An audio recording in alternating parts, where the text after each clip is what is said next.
এটা এমন একটা ভর্তা খুব সহজেই বানিয়ে নেওয়া যায়, খেতেও অনেক দারুণ। যারা কাঁচা রসুন পেঁয়াজ খেতে পছন্দ করেন তাদের জন্য এই রেসিপিটা। তো আমার যখন কিছু খাইতে ইচ্ছা করে না, ইনস্ট্যান্ট আমি এই ভর্তাটা বানিয়ে নিই গরম ভাতের সাথে খাওয়ার জন্য। সাথে সাথে বানানোর মজাই, খাওয়ার মজাই আলাদা।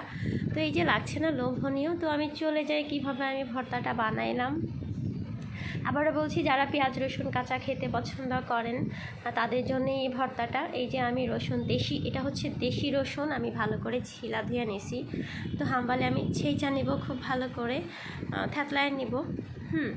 রসুনটা থ্যাতলানোর পর এই যে আমি এইভাবে থ্যাতলায় নিছি। তারপরে হচ্ছে পেঁয়াজও নিয়েছি, পেঁয়াজটাকে ওইভাবে থ্যাতলাবো। একটু এই যে হালকা করে থাপলায় নিছি, কামড়ের নিচে পড়লে আমার কাছে এই জিনিসটা খুব ভালো লাগে খেতে। এই যে এরকম করে থাপলায় নিছি পেঁয়াজ আর রসুন। তো এখানে আমি দিয়ে দিব মরিচের গুঁড়া। আমি কাশ্মীরি মরিচের গুঁড়া আর হচ্ছে ঝাল মরিচের গুঁড়া মিক্সড করে রাখছি। আমি রান্নাবাড়া করলে কালারটা সুন্দর আসে, আর ভর্তা করলেও মানে ঝালটাও এরকম হয় না। ভর্তা বা তরকারি যাই রান্না করি না কেন, এই যে এই ছোট্ট একটা চামচ দিয়ে আমি 2 চামচের মতো মরিচের গুঁড়া দিয়ে দিচ্ছি। হ্যাঁ, এটা হচ্ছে হোমমেড মরিচের গুঁড়া বানানো।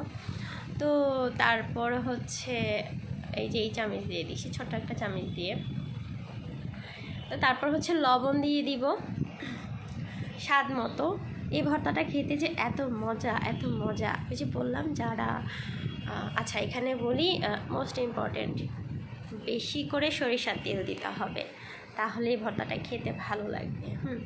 তো ওই যে আমি বেশি করে সরিষার তেল দিয়ে তারপরে শুরু হবে মাখামাখির কাজ। তো ওই যে বললাম, যারা কাঁচা রসুন পেঁয়াজটা খেতে পছন্দ করেন তাদের জন্য এই রেসিপিটা।